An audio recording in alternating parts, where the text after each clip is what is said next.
we assume things are nailed on, but you know what? Everyone assumed La La Land was nailed on for Best It's Picture. true. And look at what happened there. Oscar time. It is Pub Talk. I think Once Upon a Time in Hollywood is going to storm the Oscars. Parasite's one of those films that blew me away. Parasite will just edge it. I think it's going to be close. Parasite.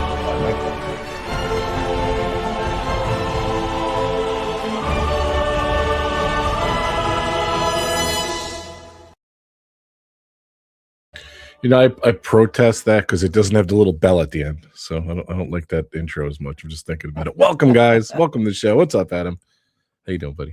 Hey, Rob. Welcome. Welcome. It's 24 hours on since we were last live, Yes, and we're back. We're back in the pub, but I'm not drinking a beer. It's too early in the day. It's 9 a.m. on the East Coast. It's 6 a.m. or just gone on the West Coast. It's only 2 p.m. in the afternoon.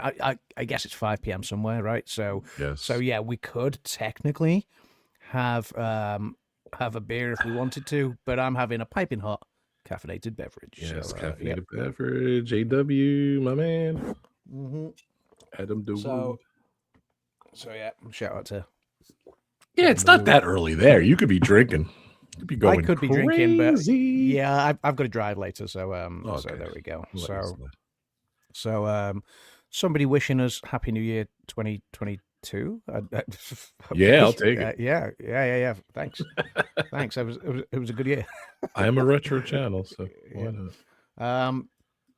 But yes, we are 24 hours on from the Oscars announcements. Normally we would do our sort of recap and analysis the day of, but I had plans last night, so we said, "Oh, let's sleep on it. Let's digest it. Let's process it." Obviously, we reacted live yesterday on both channels here on Adam's Land and over on RobFuz. So if you're on YouTube, check out RobFuz. Check out my channel, Adam's Land. If you're listening on the podcast or on the pubcast, you can find us on YouTube as well. Obviously, if you are listening, thank you very much for tuning in. And yeah, here we are discussing the 2026 Academy Awards, the 98th Academy Awards Oscars nominees. Now that they're out there, you know, there's quite a bit to get through. There's a few snubs, a few shocks, a few surprises. Yeah, and we have a record-setting Oscar nominee film now, like taken away from the previous nominee total was 14, and that was held jointly by All About Eve, by Titanic, and by La La Land. They all had 14 nominations apiece and were the most nominated films in Oscars history in any one calendar year. But Sinners, Ryan Coogler's Sinners, has taken that record with 16 nominations. And that's 16 nominations, if I'm not mistaken, I believe that's across 16 different categories as well. That's crazy. Which is There's impressive. no duplicates in one category. So let me have a look if Sinners has a duplicate quickly. I know One Battle After Another is the second highest nominated this year with 13 nominations, but that's only across 12 categories because they have two actors in the same category. But 7, 8, 9, 10, 11, 12, 13, 14, 15, 16 different categories. That is crazy for Sinners. So that's So it means there's only 50 films nominated this year. So 50 films totally nominated, and that's including your 35 feature-length films, and then obviously your short films across the documentaries, the animated shorts, the live-action shorts, whatever, you know. So 50 in total, which is a low number. Normally it varies between sort of 50 and the upper 50, 58 maybe, or something like that. So 50 films, and I guess we've got Sinners and One Battle After Another to thank for that. I think there was 3 films with 9 nominations apiece as well, which was Frankenstein and Marty Supreme, and Sentimental Value from Norway, which has done great and got 9 nominations there. Hamnet got 8. So, you know, there's quite a few of the films have taken a large spread of the films, and therefore there's not lots of films with the odd sort of lesser number nominations, if that makes sense. So makes sense. So fewer to get through this year. So so first off, why do you think Sinners why do you think it has the record? I mean, it's difficult to answer that question other than to say it's a fantastic film. The sound is great, the music is great in it, the production value is great, the story is great, the performances are great, and that's where a lot of it lies. It's obviously in the best picture race. It's it's got acting nods across there. I believe it's got directing nod as well. It has a writing nod for the storyline. It does have technical nods for production and editing and sound and things like that. So yeah, it's and it's well deserved because the whole thing put together is thoroughly entertaining throughout. Okay. I was just wondering why that movie as opposed to any movie in the last, since Titanic, really. Yeah, well, since La La Land. Since La La Land, yeah, true. La La Land, yeah, So, which did it win? Technically, it did and it didn't. Yeah. That year, how many awards did La La Land win, and how many awards did the movie that won? I just escaping me at the moment. Do you remember off the top of your head? You're usually good with that stuff. I think La La Land won 8, if I'm not mistaken. It could be less. It could be 6. 6. Sorry. Yeah, La La Land won 6. And let's have a look. Moonlight, I think that won 2 or 3, if I'm not mistaken. So including 3. Best Picture. Yeah, 3. So including Best Picture, Best Supporting Actor for Mahershala Ali, and Best Adapted Screenplay for Barry Jenkins. And yeah, so how many did Titanic win? I'm going to put you on that spot. So I'll look that one up. So I believe Titanic was something like 11, if I'm not mistaken. 11, yeah. 11, yeah. Good call. Yeah. So there we go. Okay. So all right. So it received 14 nominations, like you said, at the 14 time the record. nominations. But does this record amount of nominations, does that lock in that it's going to win Best Picture? What's your thoughts? It's early to say at the minute. One battle after another is doing a lot of the hard running at the moment. And we've seen it kind of ebb both ways, haven't we? I mean, if you remember, Power of the Dog got a lot of nominations that year, and then Coda swept in at the last minute and took it away with only 3 nominations as well. A bit like Moonlight did on La La Land. So La La Land did all the front running when that famously was announced as the winner and then lost to Moonlight. Yeah, we have seen films that have been heavily nominated and gone to win it, like The Shape of Water, and like Titanic, obviously. But then, obviously, like I say, there's other films in the reckoning, and let's obviously not underestimate. Let's not underestimate One Battle After Another, because that has got 13 nominations, which is a very impressive haul. That's only one less than what the record stood at previously. So welcome into the pub, Mr. Fullerton Mraz. Exciting news for you, buddy, there. Going on American Idol this Monday, so that's fantastic. Welcome in Stevie Lee as well. I think, Fulton, are you singing on American Idol, or are you just going to watch? I think he said he was singing on it, which is cool. That's amazing. God bless Fulton. So yeah. I thought I remember seeing that on so much stream. Very, very cool. So welcome to the stream, everyone. I know it's early, but yeah, so some major snubs to get through as well. We'll talk about the snubs at the end. Like for anyone that's kind of not caught up with the I'm going to be singing, that's fantastic. Well done. That's awesome. That is very, very cool. So yeah, we'll talk about the snubs and the people that missed out, or the surprise inclusions at the end. Obviously, for anyone that hasn't sort of caught up yet, or stayed up to speed with what films did get nominated, this is your chance to kind of learn which films have been nominated. Yeah. Obviously, I will go into a further sort of in-depth dive into those films and what they're about in a separate video, which will get uploaded on Adam's Land in the coming weeks. So I need to obviously work on that, put it together. So bear with. But yes, we've got 24 categories to get through. We're going to go through all of them. So I'm going to add the first one in there. So real quick before we start, we have another award-winning thumbnail. If you guys check it out on our YouTube channel, if you're on the podcast, you got to see it. We are lounging, talking about the awards, and don't forget too. And I just wanted to thank my channel members and thanks everyone who supports us and our channel and our show, which is awesome. Our last show did amazing, Adam. Before we dive in, I wanted to say we did a ton of views. I think probably the best views in a long, long time. Thank you so much. I thought we had a great show yesterday. It's great to see people coming back to the pub. Yeah. And don't forget, we want to have you guys participate. We always ask people to do their picks. Believe it or not, Noah has his picks in already. So has his picks in already. So yeah, which is fantastic. Yes, so good. Thank you, Noah. And we're going to be doing our sheets. I'll be sending them out. So don't forget to participate. All right. That said, I'm sorry, Adam. Let's go. Let's add this in. Don't apologize. So the first category, announced for the nominees this year was this one.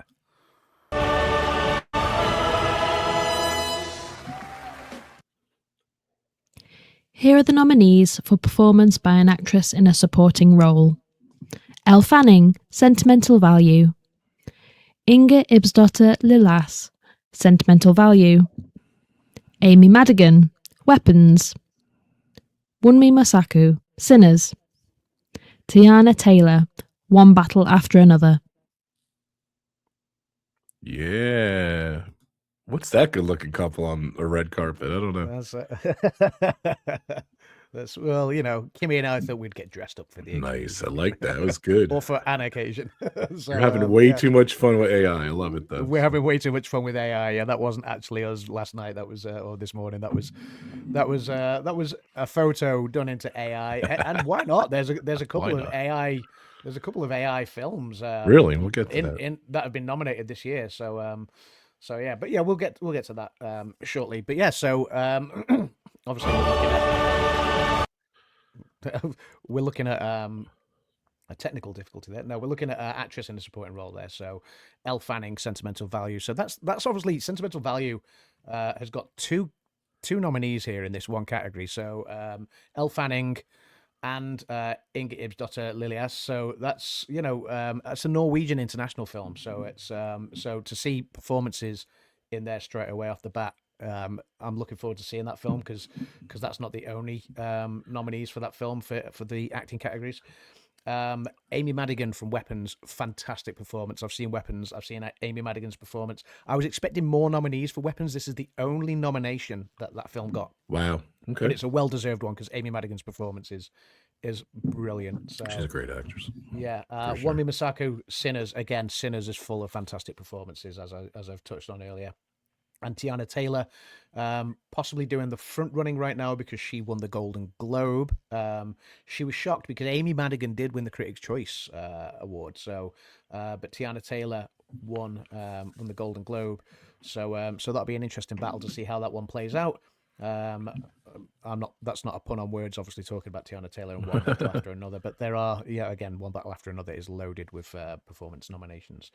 So, but there we go. So that was the actress in a supporting role category. Why do I always feel like one award show someone wins and another like that's always like split those supporting categories all the time? It right? Sometimes, yeah. I mean, sometimes you get locks, and the locks are we've seen it before though. We've seen the swing as well. There was, if you remember back to when the second Black Panther film came out, and there was a lock there until Jamie Lee Curtis swooped in and won the BAFTA and the Oscar, or was it the SAG Award and the Oscar? I can't remember, but she swooped in and completely stole the performance away, completely stole the award away for Everything Everywhere All at Once. Yeah. And that was the reaction in the crowd was very telling. So yeah, that was I mean, sometimes you get those swings, sometimes you get locks. It'll be interesting. Sometimes you get the odd. I love award season where there was one year, I can't remember which year it was, but there was one year a couple of years ago where we went into the Best Actress race, where 4 of the 5 nominees had won awards that season. Yeah, I remember. So that. yeah, and that was like, well, who's going to take the Oscar? So we'll see how this goes. But some great performances in there that I've seen already. Some that I'm looking forward to seeing. So yeah, that was the actress in a supporting role category. The next category is lined up and was.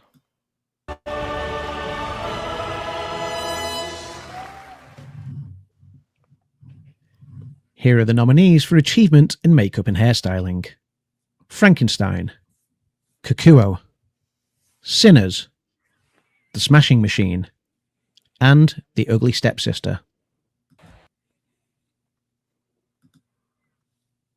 So from this category, I've only seen Sinners so far. I'm really looking forward to seeing the Smashing Machine. I've seen the transformation that Dwayne the Rock Johnson goes under, and I'm looking forward to seeing that. I don't know anything about Kikuo, if I'm being honest. Coo, coo. I just like want to sing this song. Coo, coo, coo. I don't know. Sorry. Please don't. Sorry. I'm joking. Again, similarly, I don't know anything about The Ugly Stepsister. So yeah, Frankenstein looks. I mean, Frankenstein. I'm expecting good things because it's a Guillermo del Toro production. You've seen what Guillermo del Toro has done before in like The Shape of Water and Pinocchio and things like that. Yeah. He is excellent. So yeah, I'm very much looking forward to seeing Frankenstein and the Smashing Machine, and then Kikuo I think is a Japanese production, and The Ugly Stepsisters, or The Ugly Stepsister. Sorry, there's no plural there. I don't know anything about that one, but sometimes you find great films from doing that. So yeah. Stevie Lee's heading out the pub. Have a great day, everyone. I'll watch the rest on replay. Thanks, Stevie. Take care, buddy. Let's take a look. Let me drop that. I love these videos, by the way. They're awesome. Good job. Thanks, pal. They're fun. Yeah, have you seen any of these yet, or? I've seen a couple of the movies, nothing big. Yeah. Wicked. Any you're looking forward to seeing? I saw Wicked, but that's not nominated. I saw. Well, yeah, we will get to that. There. We will get there. Yeah. So, Zootopia 2. That's really it. I haven't really seen anything yet, so it's usually the case around now. So hopefully I will get to see more. So yeah, we will. I'm sure we can get a few under our belts before the Oscars comes along. Of course, yes. Yeah. I'm not going to be you. So what's your prediction this year? How many awards is Adam going to watch? How many award nominated movies is Adam going to watch this year? Let's see. We'll see. I'm gonna watch as many as I can. Like, I know I didn't quite hit the mark last year, so hopefully I'll go a little bit better than last year. So I think last year I got to around 42 or something like that. So I predict Adam watches them all. Well, we'll see. It depends. Sometimes some of them don't get released until just after the Oscars, which is always a shame. But obviously there was that one great year, and we speak about this a lot. That one great year where everything was made available on streaming because I say it was a great year. It wasn't, because there was a lot of lockdowns and a great year to watch movies at home. A great year to watch movies at home. Yeah, absolutely. Well, although that being said, some films belong in a cinema, like Avatar: Fire and Ash, which I went to see last night on an IMAX screen in 3D. It's the only way to watch that film. Like, don't if you're going to watch that film, don't wait to watch it at home. Trust me, go and watch it on a 3D IMAX. It's worth paying out that little bit of money to go and do that, because it transports you into that world of Pandora, and it's absolutely sublime. So that's all I will say on that one. But yes, the third category nominated or announced for the nominees this year was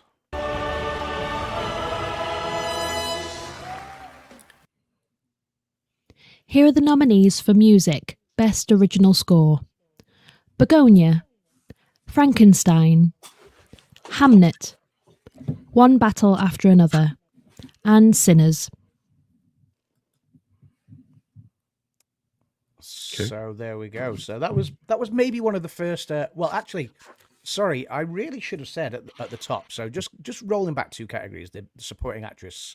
That was the first major snub. So off the bat, the first major snub this year, Ariana Grande not getting nominated for her supporting actress performance in Wicked for Good. Like you just touched on, Wicked got 0 nods this year. It got 10 last year. That's a huge drop off. And so Ariana Grande not getting nominated in Wicked for Good. That was a huge surprise.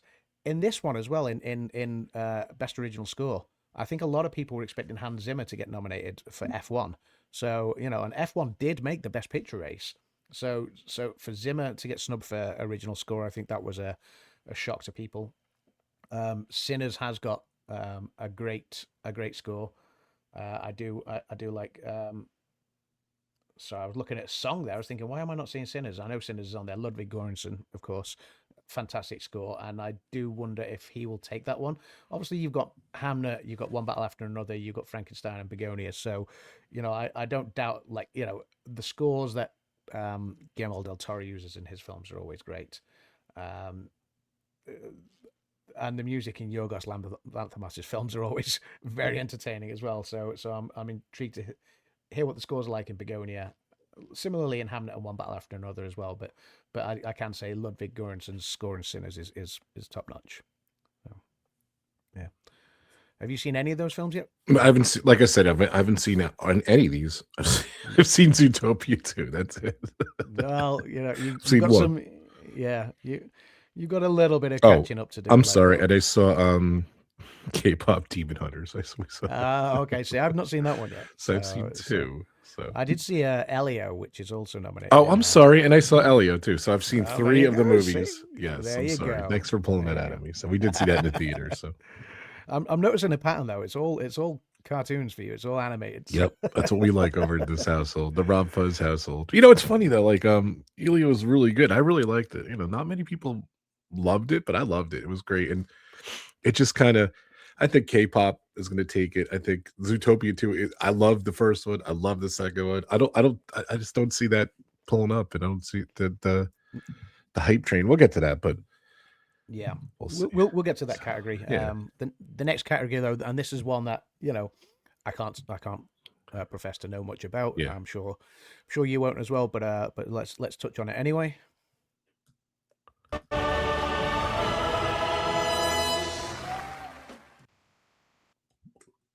Here are the nominees for Best Live-Action Short Film.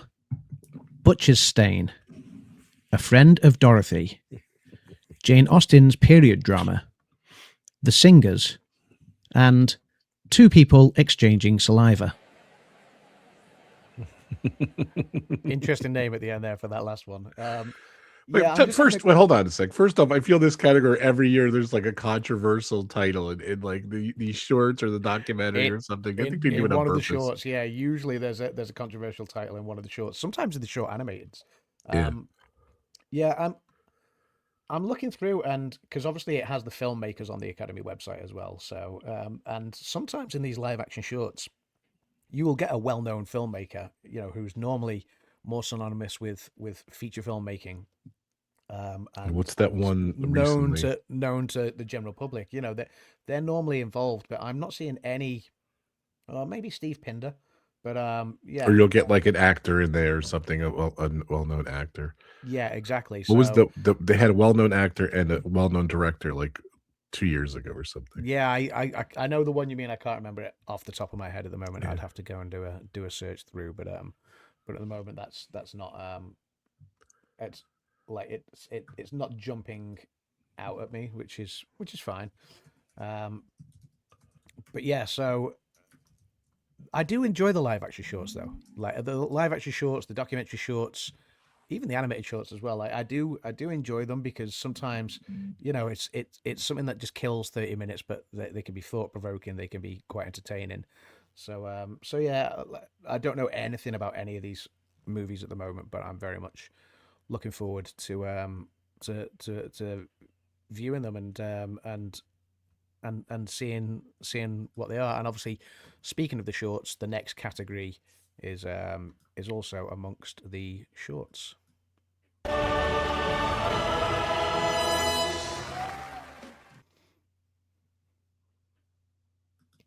Here are the nominees for Best Animated Short Film: Butterfly, Forever Green, The Girl Who Cried Pearls, Retirement Plan, and The Three Sisters.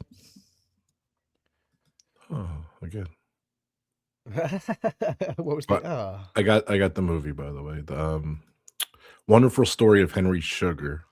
Yes, with Wes Anderson and Benedict Cumberbatch. Yes, that's what we're thinking that's about. Right. So. Yes, that's the one I'm thinking about. Yeah, and sorry. It was great. It was a really well done film, that one. But yes, this one again, I'm looking through. I don't recognize any of the filmmakers, but again, you can sometimes get some really fun little animated shorts in there, really cute ones. So I'm very much looking forward to watching them when they become available. Sometimes sometimes they're difficult to track down. Yeah. Sometimes they're not. Sometimes no, exactly. Sometimes because these filmmakers obviously want to get that sort of public sort of momentum and the race for the BAFTAs and the Oscars and things. Sometimes they become readily available on the likes of Vimeo and YouTube. So if you're into short films, take a look, and sometimes you'll find these films out there. So yeah, and they are, I should say, they are legally uploaded by the filmmakers, not illegally. So by whoever's distributing them, whoever's made these films, they are made readily available, and not illegally. But yeah, that was the live action shorts. Obviously, I think normally you get an acting category right off the bat. Then you get a few of the small sort of the shorts and a couple of technical awards like score and hairstyling, and then you always get the writing nominees, and this is where obviously you'll find storytelling for some of the pictures that are in the best picture race come in. So the next category is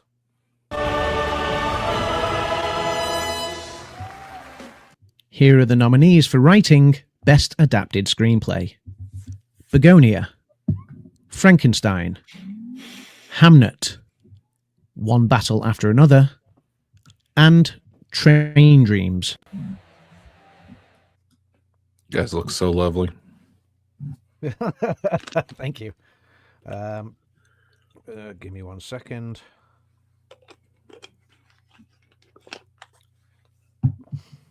Okay. There we go. So yeah, I always get to this category. I'm like, oh, this is missing and that's missing, but then I realize it's the other screenplay one.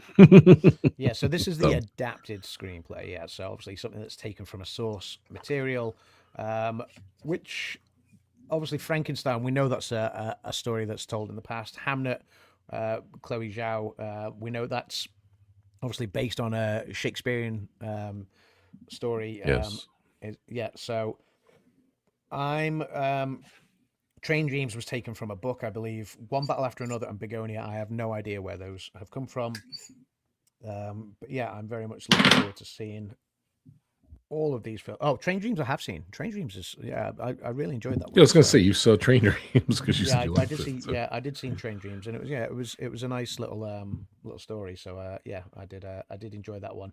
I do suspect One Battle After Another might take this one. Paul Thomas Anderson. I think he took the Golden Globe for writing. So I do suspect that's where the smart money is at this early stage. Obviously, there's a lot of award season to go though, and momentum can gather with other productions as well. So we'll see what happens there. But that is the adapted screenplay category, and then obviously you get the other one that you were talking about, the original screenplay category. Sometimes we're like, we didn't realize stuff was adapted, so like it's a confusing category sometimes for me. Yeah.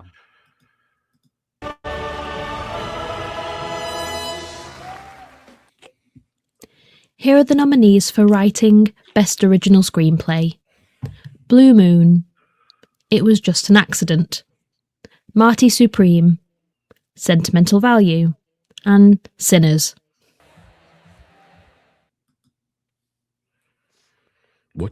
It Was Just an Accident? What is that? It Was Just an Accident. I believe that is an international okay. film as well. I could be wrong there, but I believe it is yeah, it's an internet. It's France, from France. Yeah. Yeah, I was going to say I believe that is nominated in the international films category. Yeah. So I could be wrong there, but I believe that is in the international films. So I don't know much about Blue Moon. There are a couple of nominations for Blue Moon. It Was Just an Accident, like I say, is one of the international ones. Marty Supreme has got quite a few nods, including Best Picture. Sentimental Value is arguably the strongest performing of all the international films this year. It's got 9 nominations, including a lot of acting performance ones. But yeah, I think Sentimental Value is going to take a few awards this year. I do. Yeah, I think so too. You're saying. Yeah, a lot of the Academy voters, especially the European element, obviously like to support the international films. So I do think Sentimental Value could take a few awards there. So it's one that I'm really looking forward to seeing. I have a trip to Norway coming up later this year as well. So obviously with this being a Norwegian film, I'm gonna have a little bit more vested interest in it, I guess. But again, Sinners screenplay written by Ryan Coogler, fantastic. So I can't praise that one enough. So yeah, very much looking forward to seeing that. Very much hoping that will win. I've already seen it. Sorry, I just got slightly distracted there with a message that came. Sorry. Sorry. Yeah. I think I fixed the problem. So. Nice one. Yeah, sorry, there was a few technical difficulties in the background there. So Rob and I were just kind of discussing that off screen. Obviously, while we're live, sometimes we get a little bit distracted with obviously trying to communicate with each other non-verbally, yes. While also trying to verbalize our thoughts on these nominees. So yeah, the next category, and they always announce these categories in two sections, don't they? They always take a break. So this was the last one, and you kind of know which one's coming before the break, or you know when the break's coming, because they always start off with one of the supporting actor or actress categories, and then they kind of round up the first section of the nominees with the other one. So this is the next category.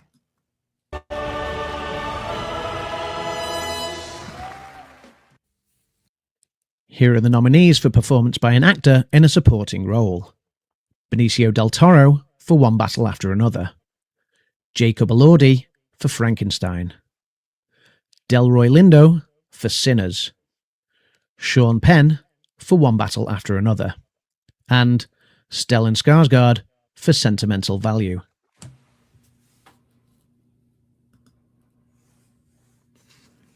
What are you thinking? There we go. So, okay. So, I mean, again, two nominations here for One Battle After Another. So this is the one where they duplicate their nods and therefore can only get, unless there's a tie here somehow, between. So there's never been a tie, have there? And Sean Penn. There has been ties in the past. Oh, yeah. okay.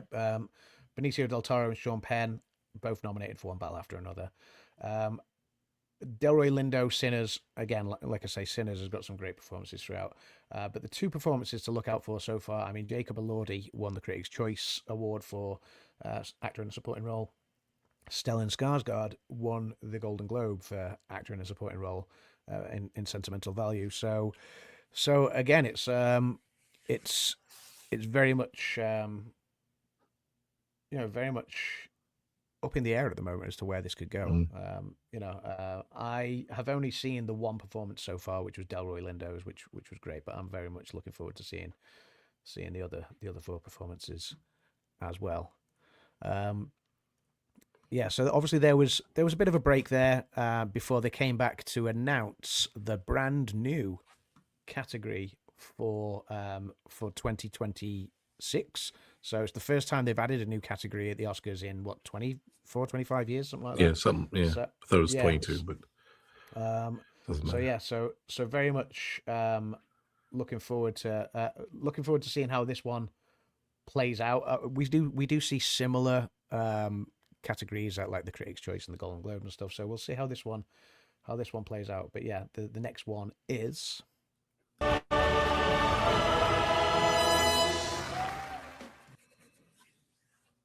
Here are the nominees for achievement in casting. Hamnet. Marty Supreme. One Battle After Another. The Secret Agent. And Sinners. Were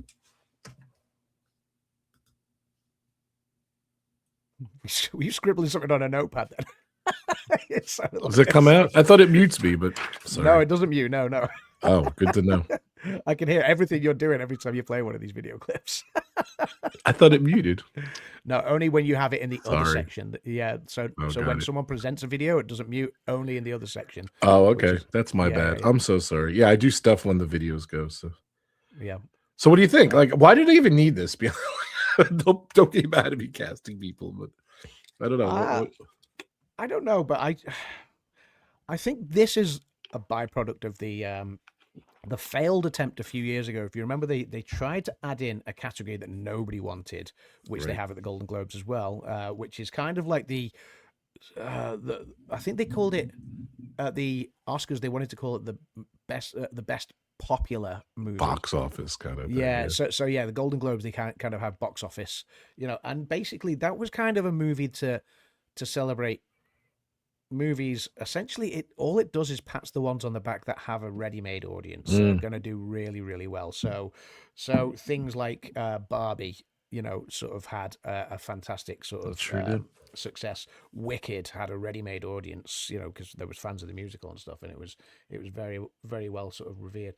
So it's something that isn't necessarily needed out there. If you think back to like 3 years ago, I think Avatar: The Shape of Water and Top Gun: Maverick were sort of the two biggest blockbusters of the year, and they were both in the Best Picture race that year. Why did they? They wouldn't have needed a most popular sort of picture, something to basically celebrate box office success. So I think in terms of that, what they've then done is, a lot of movie fans go to see films for their favorite performers. There's an actor that they like, Tom Hanks, or you see Tom Hanks is going to be in a movie and you go, well, that's going to be great because he's fantastic. Or you see Emma Stone's in a movie and you think, or you might be a fan of, I don't know, Sandra Bullock or whoever, so Sandra Bullock's always comedic, or Will Ferrell, so, again, like great comedic performances, Ryan Reynolds, whoever. So people will go and watch films because they're expecting things from a talent that's attached, whether that's a whether that's a director or whether that makes sense. Okay, a performer. So I guess this is where it's come in, is and obviously a movie, you could have one good actor in it and a load of lesser known actors, and you either see that one well-known actor carrying the movie or phoning it in, as they're sometimes accused of doing, which I think is sometimes unfair. And you sometimes see a movie where you're like, wow, this cast is, you know what I mean? And you kind of go, this whole ensemble is fantastic. sure. And I guess, I'm intrigued to see how this award is received over the coming years. I would like to see an award in stunts, personally. So I'm not sure if that's something that's down the line, but that's where I would like to see the next new Oscars category is stunts, because I think there's not enough recognition for the stunt performers out there who literally risk life and limb to tell these stories sometimes. So yeah, but yeah, I'm looking forward to seeing how this one goes. Obviously, casting, we have got Sinners has got a great cast. One Battle After Another has got a great cast. Hamnet looks great. Again, performances in there that are nominated, snubs from Hamnet as well, which we'll get to. Mighty Supreme, and The Secret Agent. So that one in casting, obviously not many people know about The Secret Agent. I believe that's the movie from Brazil.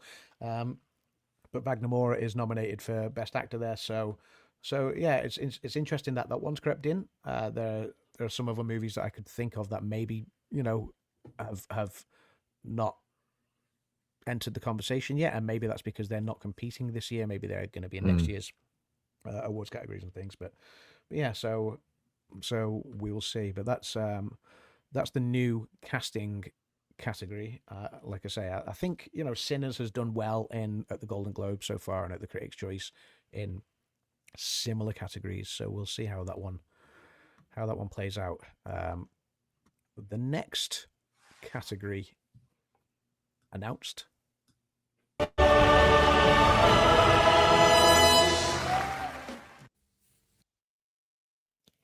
Here are the nominees for achievement in costume design: Avatar: Fire and Ash, Frankenstein, Hamnet, Mighty Supreme, and Sinners.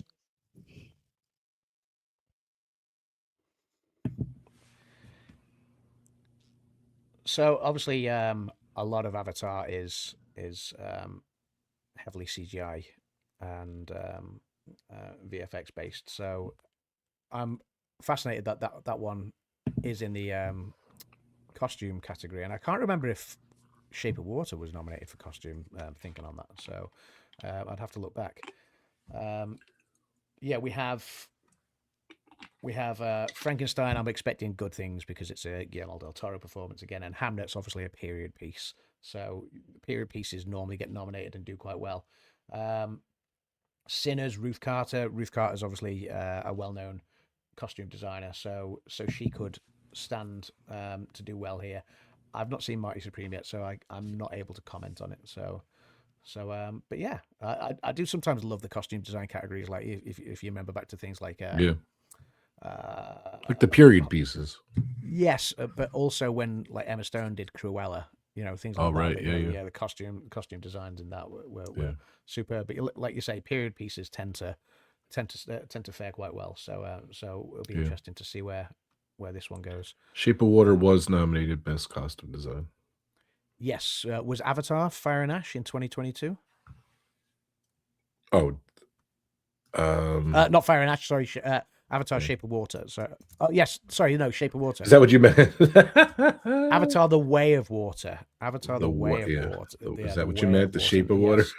The Shape of Water is a Guillermo del Toro film. So yes, I was wondering why you're asking that, but I understand where you're going now. So I apologize. Yeah, my Avatar: The Way of Water. Best visual effects, best picture, best production. Is that what it says?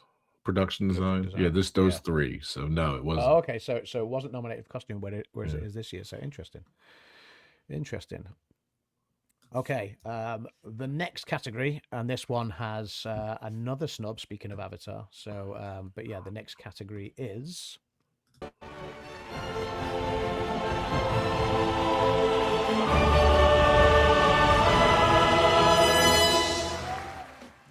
Here are the nominees for music, Best Original Song. Dear Me from Diane Warren, Relentless. Golden from K-pop Demon Hunters. I Lied to You from Sinners. Sweet Dreams of Joy from Viva Verdil. And Train Dreams from Train Dreams. I like that when you looked at Kimmy and gave her the look of love on that one. So I like that one. Viva Verdi, I got that one wrong. This is interesting because obviously you can only get 5 nominees in this category.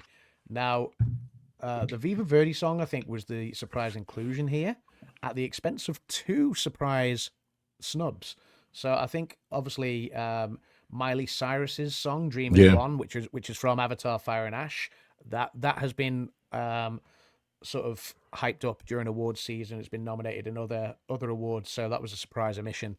But also Ariana Grande's "The Girl in the Bubble" from Wicked for Good, and I think having seen that Ariana Grande was snubbed in the actress category, and then seeing that there was no song, bearing in mind, I think at the Golden Globes, Wicked for Good had 2 nominees, if I'm not mistaken, in the Best Original Song category. The fact that there was nothing for Wicked for Good in this, that started to spell bad news for Wicked, I think. Yeah, so, I remember yesterday you were like, uh-oh. Yeah, that was, it was absolutely staggering that The Girl in the Bubble wasn't nominated. So yeah. This category is always strange, I'll be honest with you.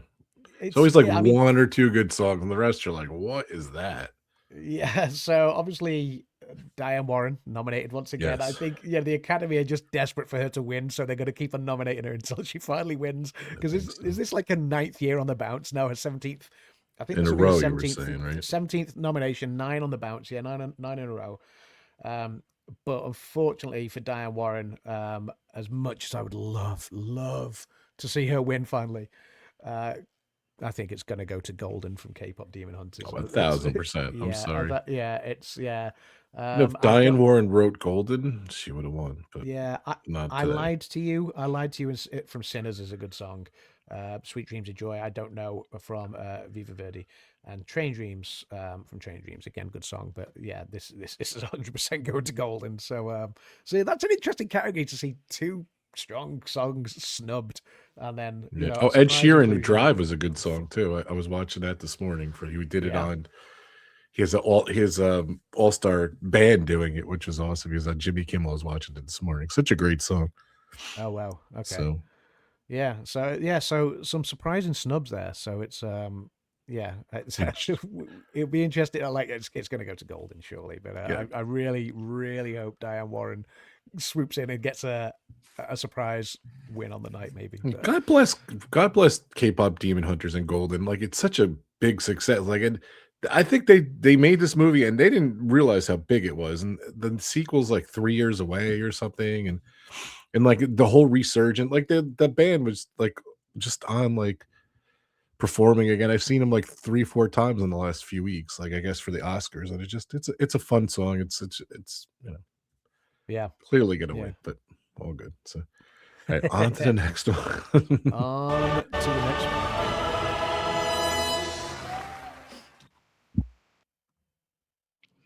Here are the nominees for Best Documentary Feature Film: The Alabama Solution, Come See Me in the Good Light, Cutting Through Rocks, Mr. Nobody Against Putin, and The Perfect Neighbor.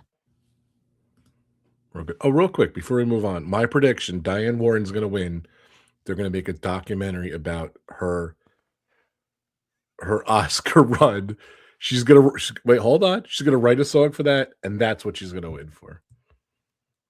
There you go. That would be amazing. And you know, I don't know if she's going to still be around still, but yeah, whatever. But it is actually a cool story. Me and Adam talked about it last show, and we were saying how if a film's smart, they would go to Diane Warren, ask her to do a song, and then they hey, Oscar nominated movie. So Oscar nominated movie. So yes, yeah. So, but I'm sorry. And sometimes like just the films that have only been nominated for song, like the Viva Verde one. Like let's see, it's the only one I think it's nominated for, and it could be a great film. Like 4 Good Days was. And is that animated? I think it is animated. That one's. I'm not sure. I'm not sure. I've not looked into that one yet. So yeah. All right. Sorry. On to this one. Yeah, documentary feature, like The Alabama Solution. I don't know what that solution is. I'm intrigued to find out. Mr. Nobody Against Putin. It's interesting that it says nominees to be determined. So on the Academy website, so you have the filmmakers for The Alabama Solution, for Come See Me in the Good Light, for Cutting Through Rocks, and for The Perfect Neighbor. But Mr. Nobody Against Putin. Nominees to be determined. It's nobody. Is that Mr. Nobody? Is yes. Mr. Nobody the filmmaker? And yeah, that's so yeah, very very intrigued by that one. so but yeah, again, some of the documentaries are really insightful and I think we all judge books by its cover. Sometimes we just want to be entertained, but some of these documentaries are powerful. They're things that we maybe wouldn't have watched if it wasn't for the Oscars runs. So yeah, I do look forward to seeing the documentaries sometimes. Some of them are really hard watches, and some of them, can really pack a punch, really carry a lot of emotion, things like that. But yeah, and some of them can be tough to get through, but yeah, they're always great to watch for sure. And I credit Adam a lot because he said, "Oh, go watch this, go watch that." If I don't get a chance to watch everything, he's like, "You definitely got to watch this one." And some are intense. And if it wasn't for Oscars, I would never known about him. So yeah, absolutely. For sure. So yeah, speaking of documentaries, the obviously we just had the documentary features. The next category is. Here are the nominees for Best Documentary Short Film. All the Empty Rooms. Armed with Only a Camera, The Life and Death of Brent Renaud. Children No More, Were and Are Gone. The Devil is Busy. And Perfectly a Strangeness.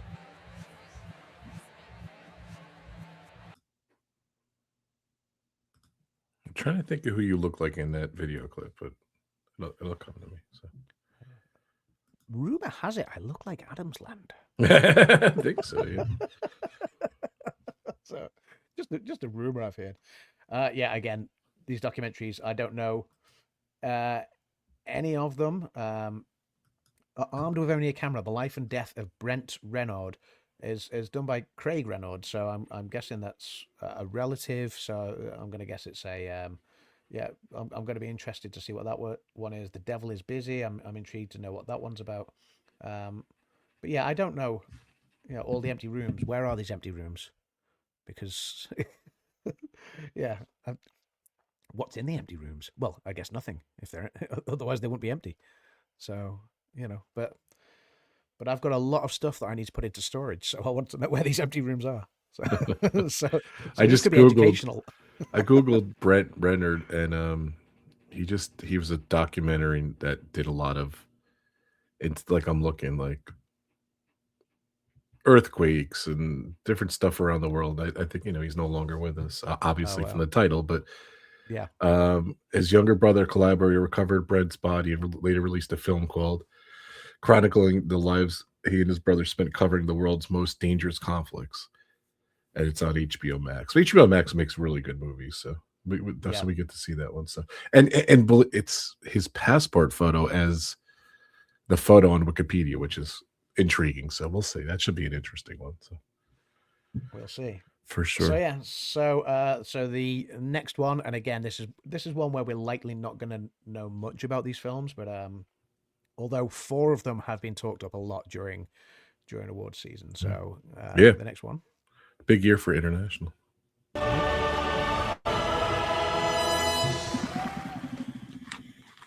Here are the nominees for Best International Feature Film. The Secret Agent from Brazil. It Was Just an Accident from France. Sentimental Value from Norway. Sirat from Spain. And The Voice of Hind Rajab from Tunisia.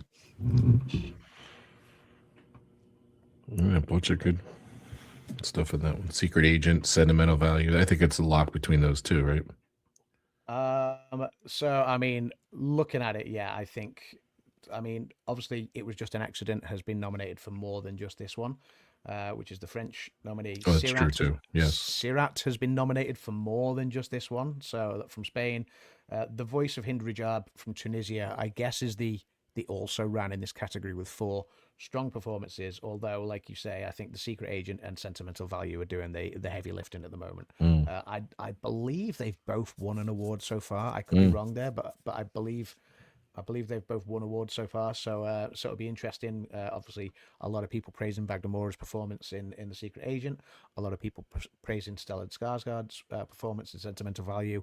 I'm looking forward to seeing these. I really am. Sometimes international films can be highly, highly entertaining.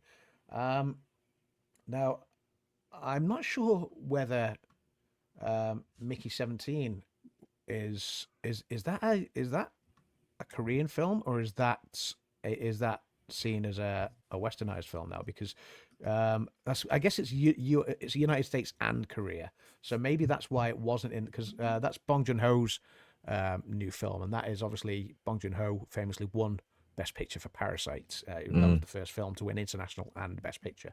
And so I did wonder if Mickey 17 would be in the running for international. Obviously, it's not. So I do wonder if that's because it's an American and a Korean film. Yeah, that's what it says on Wikipedia. Yeah. So, but No Other Choice as well. No Other Choice was omitted, which is Park Chan-wook's dark comedy. So I think a lot of people were expecting that one. It received critical acclaim at the Venice Film Festival. So, but yeah, so it didn't. Oh yeah, that's a controversy that it didn't make it. So yeah, so it didn't land. It didn't land an international film nomination here. So there is a surprise omission there in the international film category that a lot of snubs this year. And so, sometimes we see a few shocks and snubs. This one, this year was rife for snubs. But I guess that's testament to great filmmaking, because not everything can get nominated. So yeah, and that's the Oscars. It is the Oscars, like you say. Yeah. The Oscars are less Oscars than they used to be, but they're still the Oscars, and they have their quirky ways. So They do, and I guess like you say, the international movement in the Academy has obviously widened the net of films these days. I know you've spoken in the past and said, "Oh, there's a lot of independent films that tend to get nominated rather than your more popular box office pictures these days," and I think that's obviously you get a lot more independence in the international scene, for example, and things like that. So yeah. The next category, this is one we have kind of touched on already, but we'll discuss it again anyway.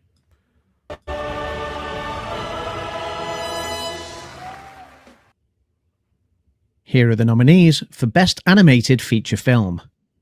Arco, Elio, K-Pop Demon Hunters, Little Amelie or the Character of Rain, and Zootopia 2. I'm going to let you take this one because this is your category, my friend. I don't know. It's up in the air too. I don't know. It's I know Arco has a little bit of a buzz. Of course, Zootopia is Disney's biggest animated box office winner ever. Elio did so, but I think just K-Pop Demon Hunters, the momentum it has, it was incredible. So I don't know. It's gonna be a tough category. What do you think? Yeah, I mean, I think this is going to be one of those films where Zootopia in any other year could have obviously done well. Arco could have done well. Obviously, K-Pop Demon Hunters, I think the success that has had on Netflix, I think that's the one that's going to obviously storm it. So that is my prediction for this category at the moment. It's already taken the Critics' Choice and the Golden Globe. So K-Pop Demon Hunters, I think, will take 2 awards, obviously the best song and this one as well, animated feature film. Which is a shame for the other ones in the running because I think in any other year it would be a much tighter race. But there we go. It would be interesting to see. You talked about there's going to be a sequel to K-Pop Demon Hunters, and it would be interesting to see that go up against one of the Spider-Man Spider-Verse films one year, because they are both films that absolutely smash the awards in the animated feature film race each year. So yeah, I'd love to see those two go up against each other and see where that race runs then. But yeah, that's the animated feature film. I don't see anyone taking it off K-Pop Demon Hunters at the moment. I just think that's a lock. A lot of awards season race to run, but that's just where I see this at the moment. Mr. Fullerton Raz says Zootopia 2 needs to win this. It's a fantastic film, Fullerton. So yeah, I love Zootopia it. A 2 great film. it is a great film. A lot of great comedy in there. Kim and I have watched this and we were laughing our heads off. And I watched Elio as well. I've not seen K-Pop Demon Hunters yet, but yeah, Elio was good. I enjoyed it, but the kid did kind of annoy me a little bit. He was a little annoying, yes. Yeah. But Zootopia 2, brilliant, absolutely brilliant, and I would love to see that surprise win over K-Pop. So. I just wanted to say, you don't win these for picking what you want to win. You win these for picking what you think's going to win. So, right? That makes sense. Yes. Yeah, absolutely. Yeah. So don't go with your heart a lot of times. We've seen it go sour many times, man. A lot of our friends do. Yeah. On that note, too, if you guys want to vote with us, just hit me up on Instagram or pretty much Instagram or RobFuz or X/Twitter, and then just say, hey, I want to vote this year. I think last year we had 12, a little over 12. We had people do their picks, so we kind of have a big game about it. So we do a stream about it. So if you want to join in, like I said, Disno, he already sent his ballot in. Yeah, Disno, he wants in, so on the ball. He's always the first in as well each year. Yeah. Each year, Noah's in there right off the bat. So I love his confidence. And if you remember, Noah actually raced into a huge lead last year, but then got reeled back in. So that was so maybe Noah will go even better this year. He's getting better year on year. So I love Noah. He's my buddy. Yeah, he's awesome. the man. All right, here we go. Yep. So we're 2/3 of the way through. The next one is.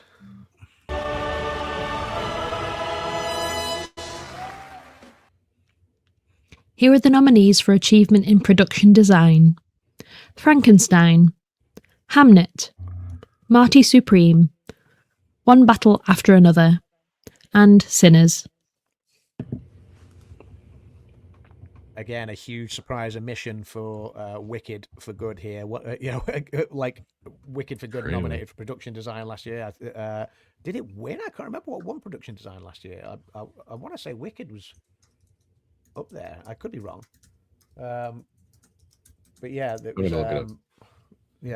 what won production design last year? But yeah, I love the production design of Sinners. I'm looking forward to seeing One Battle After Another and Mighty Supreme. Hamnet, I'm expecting good things, and Frankenstein again. Yeah, last year Wicked did win for best costume design and best production design. That's all it yeah, won for. that was So so there we go, and was completely snubbed for both of those categories this year. So Sinners, like I say, has got great production design, and I'm expecting great things for Frankenstein and Hamnet. So yeah, we'll see where that one goes. Yeah, there's obviously 4 of these 5 films I need to see still. So but yeah. He'll do it, guys. Don't worry. Like that. If we did this Monday I feel a strong showing over there in Adam's Land. So I will be viewing a lot of these. I started Sinners last night, but I didn't get far. I was very tired. So mate, start it again and just watch it, and just stick with it. It's so good, and it picks up pace rapidly, is what I will say. So it's slow to begin with, and then it picks up pace, and it's brilliant. Sweet. Can't wait to see it. Yeah. Here we go. Okay. The next one.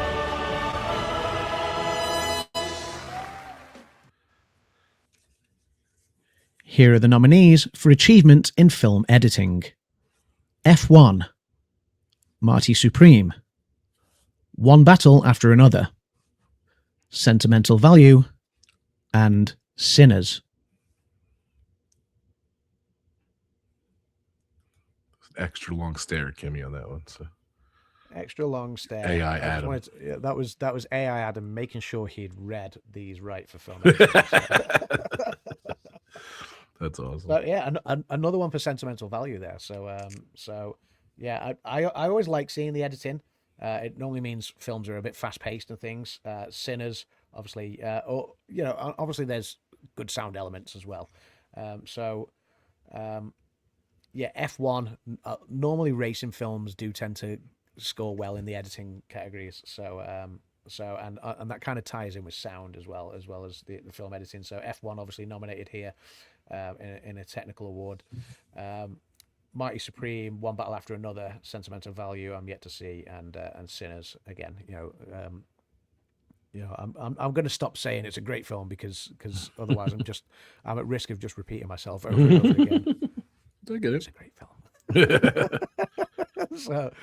But yeah, like I say, film editing and sound tend to go hand in hand. So let's see what was nominated for sound as well.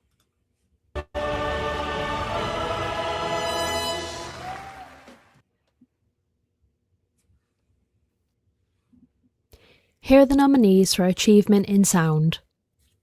F1, Frankenstein, One Battle After Another, Sinners, and Sirat.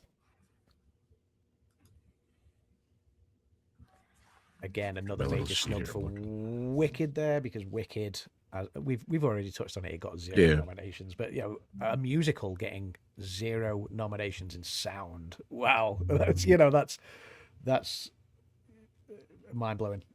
Even when a movie doesn't do well or doesn't, they'll still get like sound. They'll get like you said, costume. They'll get like with a visual, but like what's Sirat? I don't even know what that is. So Sirat is one of the international pictures. So that's the Spain entry for the international. Right. Picture. Okay, I did say before it was nominated for something else. I couldn't remember which one it was, but sound. That's it. There you go. Sinners has music in it, so you can understand why Sinners has been nominated. One Battle After Another and Frankenstein. Again, Guillermo del Toro film. F1 racing film, likely to have good sound and good editing. So I look forward to seeing the technical, because that's the thing. Like it's great to see good, strong performances from the talent, but that's also got to be backed up by the technical side of the movie making as well. Those that do the editing, that do the sound, the production value, cinematography, things like that. So visual effects as well. Although I think we all know where the visual effects award is going to go, but let's take a look.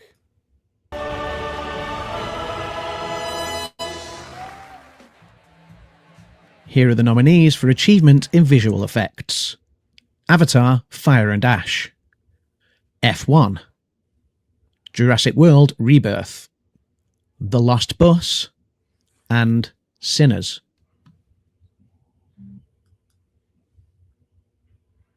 You're like, oh yeah, Jurassic Park movie came out.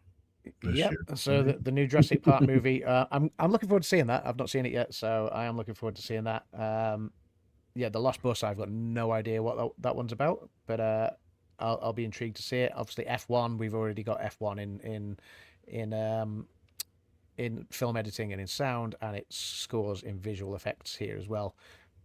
But I mean, like I touched on before, go to the cinema, go and watch Avatar: Fire and Ash Yeah. on an IMAX screen in 3D, you know, on the biggest screen possible. Oh, it's yeah. I thought the original Avatar in 2009 was amazing, you know, because it transported you into that world of Pandora.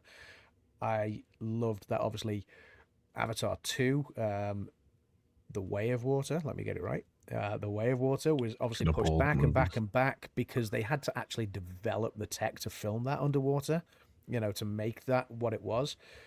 So they had to wait until, you know, they had the ideas before the tech was even invented. So they had to kind of invent the tech to shoot that. This one combines both. You have the water elements, you have back in the forest elements, the bioluminescent stuff. Yeah, it's stunning, absolutely stunning. So Avatar: Fire and Ash, it's already taken the Critics' Choice and the Golden Globe. I'd be staggered if it doesn't win this. Like I say, I'm looking forward to seeing the other films as well. So I've seen Sinners already. I'm looking forward to seeing Jurassic World. Really? You saw Sinners? I can't believe it. Yeah. Did I not tell you? F1, Easy. Lost Bus. I don't know what the Lost Bus is. But See, I bust his chops because I know he's gonna see at least 40 of these. Minimum 40. I'll be disappointed if I don't hit 40. Yeah, exactly. Yeah. Which is great. So, God bless you. Yeah. And then obviously the last of the technical awards.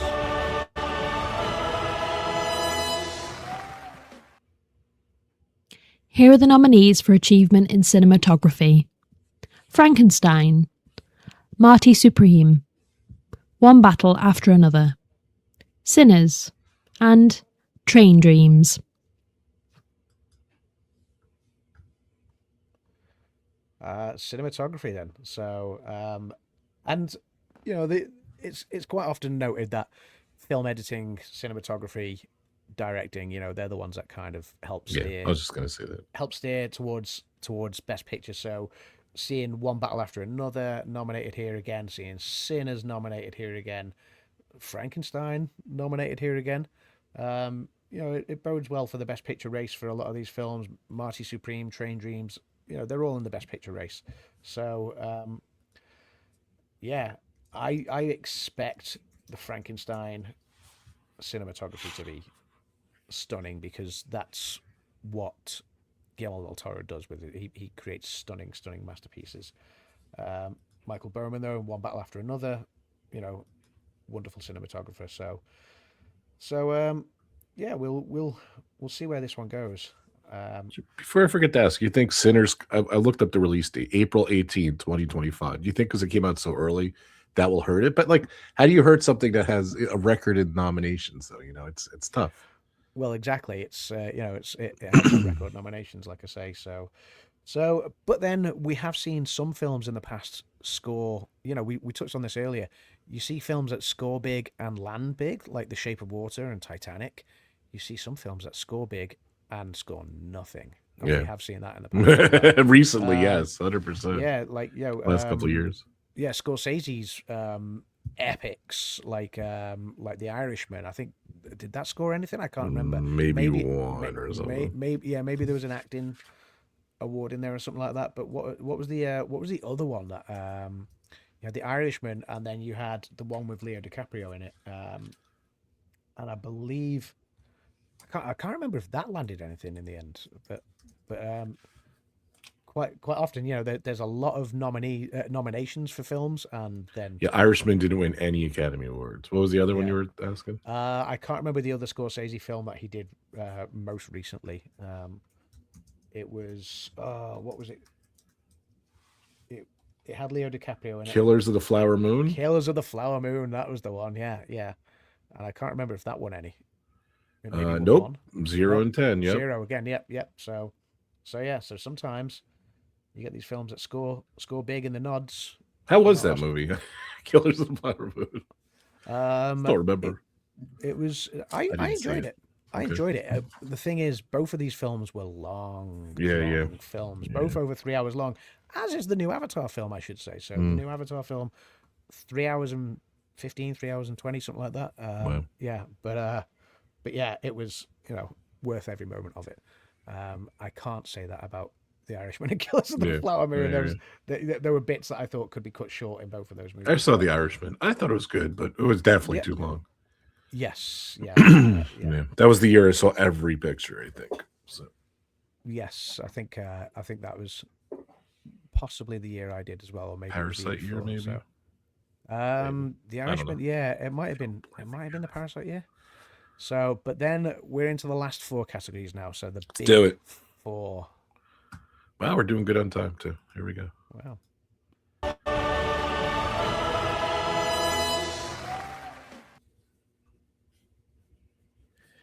Here are the nominees for performance by an actor in a leading role. Timothée Chalamet from Marty Supreme. Leonardo DiCaprio from One Battle After Another. Ethan Hawke from Blue Moon. Michael B. Jordan from Sinners. And Wagner Moura from The Secret Agent.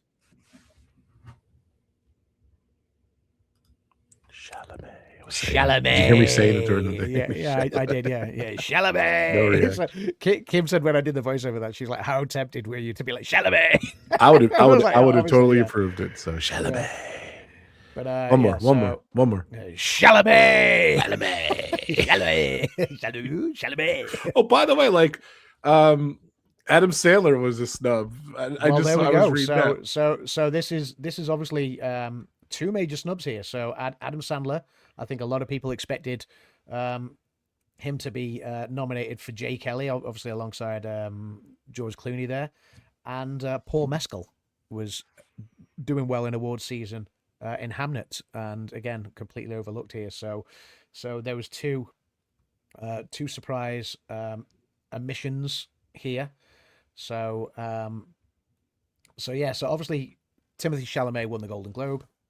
Wagner Moura also won at the Golden Globe because they split those acting categories into two different sections: drama and comedy or musical.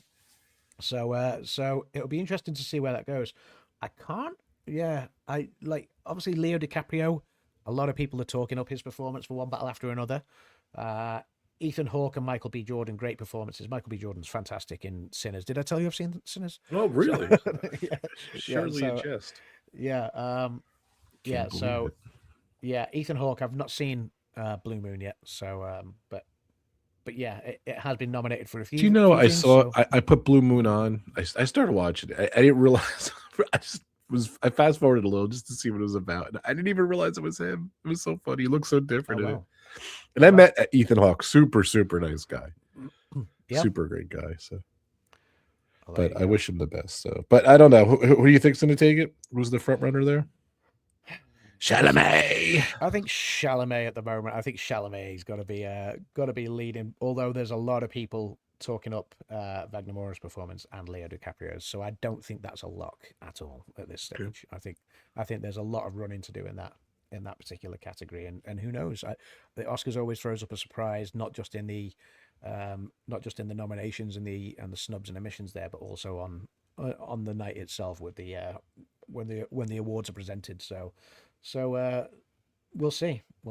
At the minute, my money's on Chalamet, but that might change. Okay, we'll see. Well, it's my money too, but yep. That's another show. That's another show. As for actress in a leading role, you know, it's funny. Like we could talk about our predictions all day long, but my 100% I know mine, and 100% I know yours. Our predictions today is not our predictions a week before the Oscars. 100%. Yeah, they will change as award season goes on. So that's why I admire Noah. But you got the Producers Guild Awards, you got the Directors Guild, you've got the SAG, you've got the BAFTAs. Yes. So there's more to go. Yeah. So. And they definitely steer prediction, or my predictions, and yeah, who wins. 100%.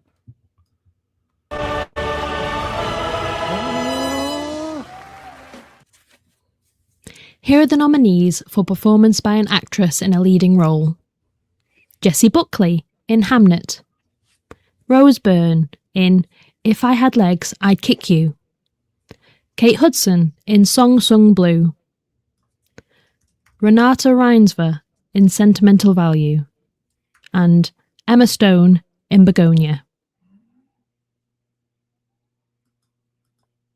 Hands down, this is always my hardest category every year. Actress can go anywhere, can't it? So, Yes, I mean, every year. obviously Kate Hudson. I think this is Song Sung Blue's only nomination as well. Yes. So like Amy Madigan got supporting actress in Weapons, and that was the only nomination for Weapons, which is a great film and I think deserved more. Song Sung Blue, I think was getting talked up a little bit more as well, but Kate Hudson's is the only nomination for that. Renata Reinsver for Sentimental Value. Again, like I said, there's quite a few performances along that one. I think 4 performances have been nominated for Sentimental Value for an international film. That's fantastic. Emma Stone, we talked about her yesterday on the stream yesterday. She can literally do anything. So she is arguably, in my opinion, arguably the best actress on the planet. So, but at the moment, the early run-in, Jessie Buckley in Hamnet and Rose Byrne in If I Had Legs, I'd Kick You. Again, the only nomination for that film. They've both won awards so far at the Golden Globes. I can't remember who won the Critics' Choice. Actually, that's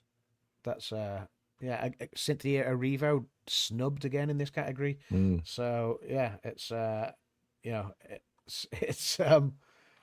you think Cynthia Erivo kind of knew that they were going to get like snubbed, because she really didn't do much like publicity, like maybe the initial run, but after like award season, I really haven't seen her much. She like fell off the pile.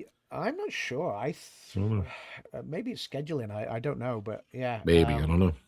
Yeah, obviously I think there was a much bigger push around the first Wicked film last year, and maybe it's just that the second Wicked film wasn't as well received as the first one was.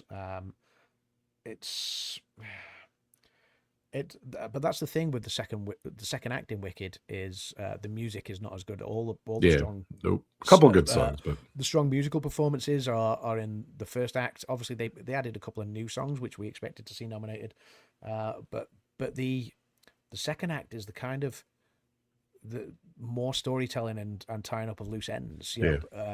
So it's the first act is far more grandiose, shall we say, and it showed obviously with the performances, with the awards bestowed upon it. But yeah, this was obviously that was, I think, Wicked's last hope for a nomination, of any kind, was seeing if Cynthia Erivo could creep in. She didn't get into this race where she had been, I think, in other award shows. Although I don't think Cynthia Erivo was she nominated at the Golden Globe. Maybe she was, because obviously they will have, I think she was. Yeah.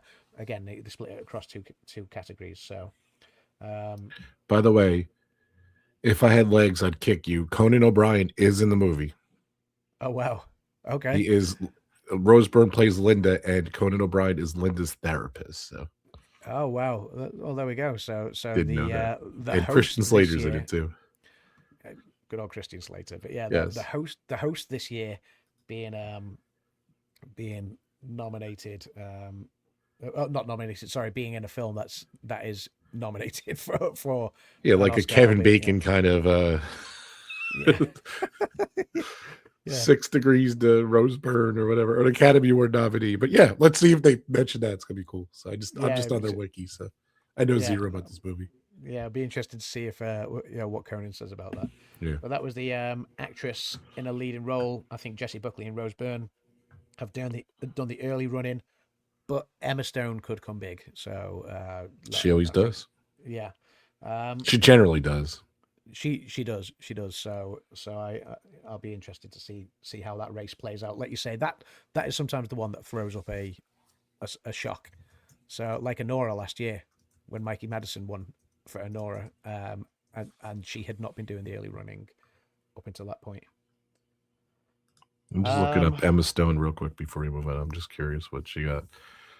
So best supporting actress for Birdman, best actress for La La Land, best supporting actress for The Favorite, Best Picture, Best Actress for Poor Things. And then Best Picture, Best Actress, pending for Begonia. Yes. For Begonia, yeah. How many nominations did Begonia get? Just the 2? Is that it? No, it's got more than that, I think. Give me 1 second, and I'll soon tell you. I'll look it up real quick. I was just 5. curious. 5. Okay. All right. No, 4. 1, sorry. 2, 3. Yeah, 4. Picture, actress, 4. adapted screenplay, and score. So okay. Yes, yeah, 4. Oh, and then that's other stuff. Okay, sweet. We move on. Okay, we move on to the third of the 4 big ones.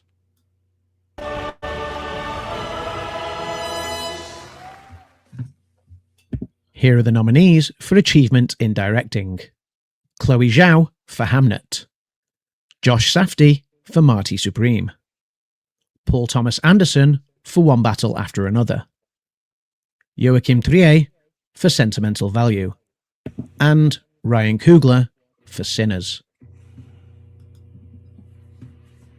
There we go.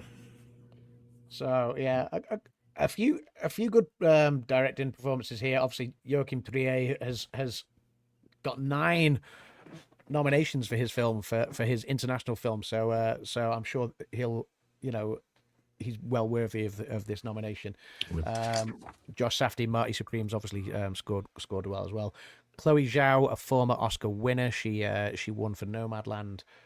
One of very few females to have won the directing. I think is it only 3 females have won directing in the past. So, so Hamnet, I think she will be talked up.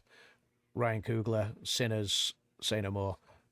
Because I've said it all already. Well, Paul Thomas Anderson too has a buzz going, yeah, so we'll see. Paul Thomas Anderson, I think, is the one to beat right now. For sure. Yeah, Paul Thomas Anderson has already taken the Critics' Choice and the Golden Globe, so he is the front runner at this point in time, I think, and I can see One Battle After Another probably being the one that scores big at the moment. But like we've said, there's 6 weeks to go. Yeah, or take maybe more, 7 weeks maybe. So a lot can and will change in the Oscars races. So we see it every year, and I'm fully expecting a push, a surge in momentum, a battle, and I'm here for it because that's the best part of the Oscars, when we think something's locked in and then someone else swoops in and scores big, and that's what I'm here for. Yeah, but that takes us to the last. But hold on a sec. Before we move on, how often does that happen though? Where like the buzz and then something just totally. It hasn't been very often. Like it used to be a lot, but I feel. Maybe the 10 years once or twice. And I think before that, I think. So, Anora last year. Anora had really good buzz towards the end. I don't think I picked Anora. Yeah, exactly. So, Anora swept in because that took the what was the film that that it beat that give me 1 second. So it beat The Brutalist, if you remember. Oh, right. I thought that was so The Brutalist was doing a lot of the early running. Coda beating Power of the Dog, Moonlight beating La La Land. There are films that come straight. 1917 losing famously. Yeah. I always think of that. To Parasite, yeah. Obviously, La La Land. So there are plenty of examples of that momentum swing. It happens year on year. Maybe not always in the Best Picture race. There was, if you remember, famously a couple of years ago, Oppenheimer was the film to beat, and stayed solid throughout, and it was winning most awards. Although it famously lost sound, which I think everyone expected Oppenheimer to take. It had taken sound everywhere else, but it lost to The Zone of Interest, which had a much so Oppenheimer had a grand sound. The sound design was epic, whereas The Zone of Interest had a much more impactful sound design. and that was one of the shocks on the night, but a well deserved win for the Zone of Interest. So yeah, you will see swings of momentum. Not in every race, but in some races, absolutely. So, but Here we go. Here we go with the big one.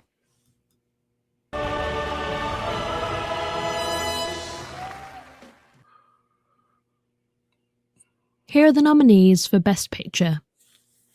Begonia, F1, Frankenstein, Hamnet, Marty Supreme, One Battle After Another, The Secret Agent, Sentimental Value, Sinners, and Train Dreams.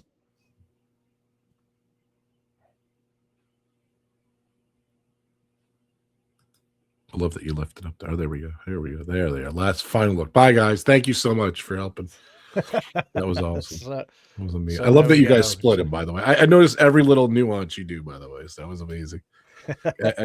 Excellent job for putting those together, Adam. Thank you. Thank you, buddy. Thank you. So if you missed it, watch our YouTube video if you're listening to the podcast. So a few snubs in the Best Picture race. No J. Kelly nominations at all, much like Wicked for Good. I think J. Kelly, which is a Noah Baumbach film, obviously stars George Clooney, Adam Sandler, Netflix, completely blanked by the Academy this year, despite the significant award season buzz. Avatar Fire and Ash, for the first time in the franchise's history, an Avatar film is excluded from the Best Picture race. So obviously it only managed the 2 technical nominations for visual effects and costume design this year, whereas its predecessors did get nominated in the Best Picture race. Wicked, obviously, we've talked about. Sorry, I do need to go back one as well. Directing, Guillermo del Toro, I think, was a shock omission from the directing category for Frankenstein. So there we go. But I think there are 2 international films nominated in Best Picture race again. That happened last year as well. There was 2 international films. Which obviously this year we've got Sentimental Value and The Secret Agent, which are both being talked up. Begonia, you kind of expect that when you're going to get Yorgos Lanthimos and Emma Stone teaming up again. You're kind of expecting it to go well. Frankenstein, obviously we've talked about what we expect from a Guillermo del Toro film. Hamnet has obviously, I think, scored 8 nominations. It's going to be an epic period piece, a Chloe Zhao film, so I'm looking forward to seeing that. Marty Supreme. So Timothée Chalamet is nominated as a producer here as well. So he's nominated twice this year as a producer, as an actor. He's only 30 years old, and this is his 3rd and 4th Oscar nominations, which I think is fantastic for just 30 years old. One Battle After Another, we've just talked about Paul Thomas Anderson's film, which is doing a lot of the front running. The 2 international ones, Secret Agent, Sentimental Value, Sinners, I don't need to talk about it anymore. Train Dreams, a beautiful story, and I was fully expecting it to be nominated. But I think the one that crept in that was a surprise was F1, which is it's been nominated for 4 nominations. Obviously, the 3 technical ones we were talking about before, so film editing, sound, visual effects, and somehow, even though it was omitted from score, even though there are no performance nominations in there, so Hans Zimmer's score was left out. There are no performance nominations, or there's no director nomination or anything like that, but somehow F1 has crept in where I think other films were maybe expected to get in there, like J. Kelly. So F1 is the surprise inclusion. Or Wicked for Good. Or Wicked for Good, yeah. Or Avatar, like I said. Or Avatar, yes. There are some surprise omissions. There is a surprise inclusion. So yeah, and that's our Oscars 2026. How come no one's mentioned Steven Spielberg was co-producer of Hamnet? Did you know that? I've seen him around award season this year, so I knew he was involved with. Yeah, I was wondering what he did too. I couldn't remember which picture it was. I knew he was involved with something this year. But Hamnet, again, yeah. I've not seen Hamnet yet, so I hadn't sort of deep dived too much into it yet.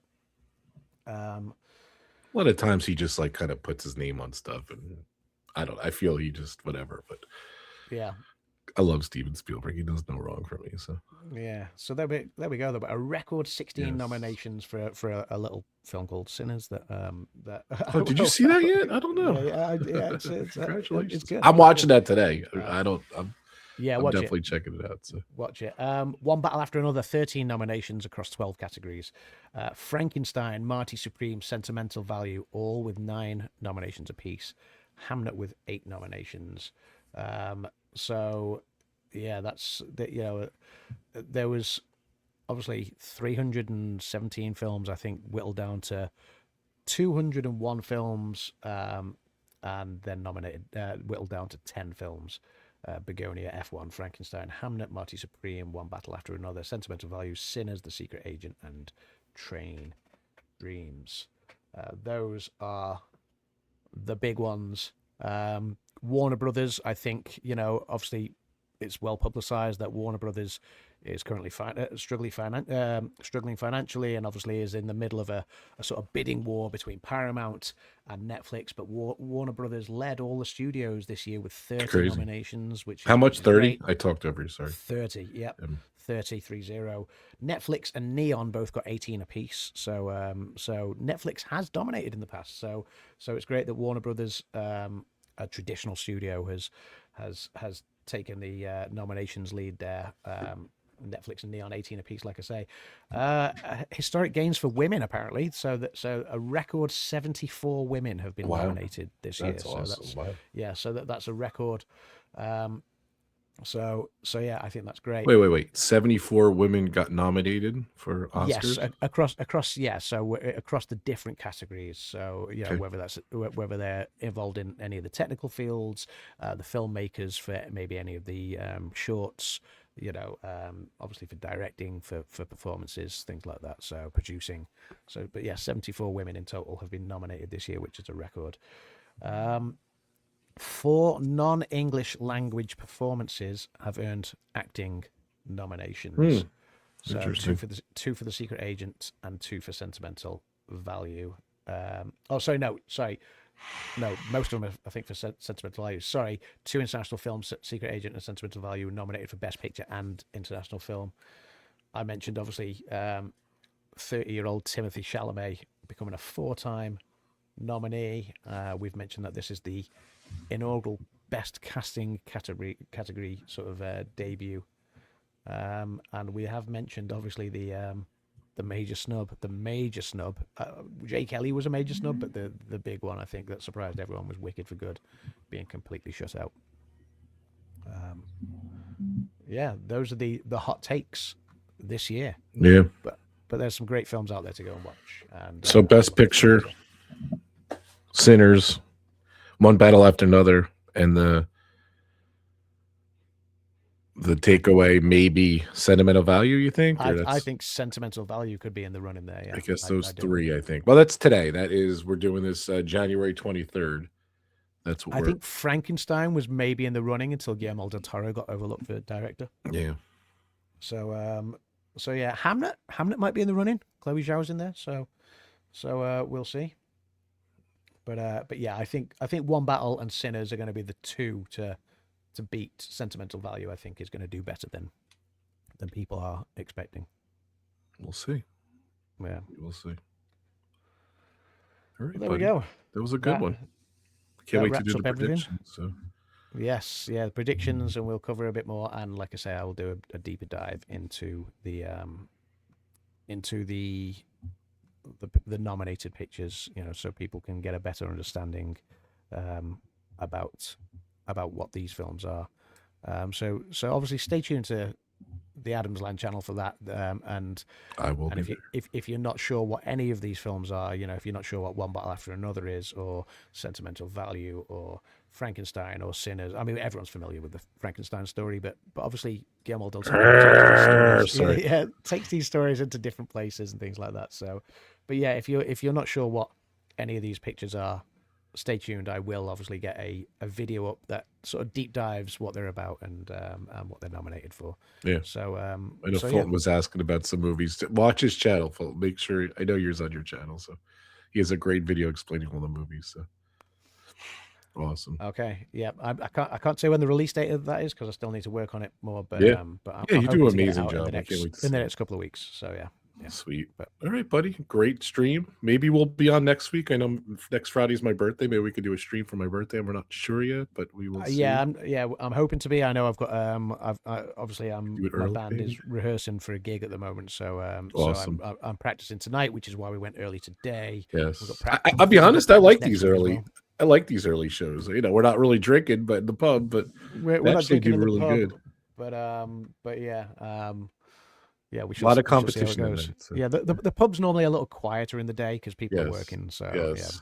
yeah. But Well, if you're watching yeah. the replay, thank you so much. Don't forget we have a podcast. I'll be putting that up today. The other two shows we just recently did there are live on our podcast channel. And thank you so much for the RobFuz channel members and my sponsor. Thank you guys so much. And definitely check out Adam's Lane if you haven't. We got to get that guy to 1,000. He's just kind of sitting there. We do his vacation videos are amazing. He's gonna be doing some more of those hopefully soon after the Oscars. So he's just amazing. You're amazing. In the summer when I filmmaker. go to Norway, there'll be Ooh, yeah. Can't wait. So yeah. Awesome. All right, buddy. Good luck. And don't forget, if you want to be part of the PubTalk Academy Awards picks, message me. You know, everyone who's done it in the past, you'll get a valid. You don't even necessarily have to message me. I'll send it to you. And if you're new and you want to do it this year, please, you could. This is the big reward right here. You were zooming these in yesterday. They do look scary. Yours is even scarier though. Like mine looks weird, but yours was really weird. Like you're like, it looks weird. I was watching the replay. My little friend back here. There. Yours looks like a C3PO. I think. I don't know. Yeah. His face looks like he got in an accident. I don't know. All right. Thank you so much, buddy. Great stream as always, and have a great weekend, everyone. We'll see you on the next one. Thank you. Bye, buddy. See you later, guys. Bye. Bye.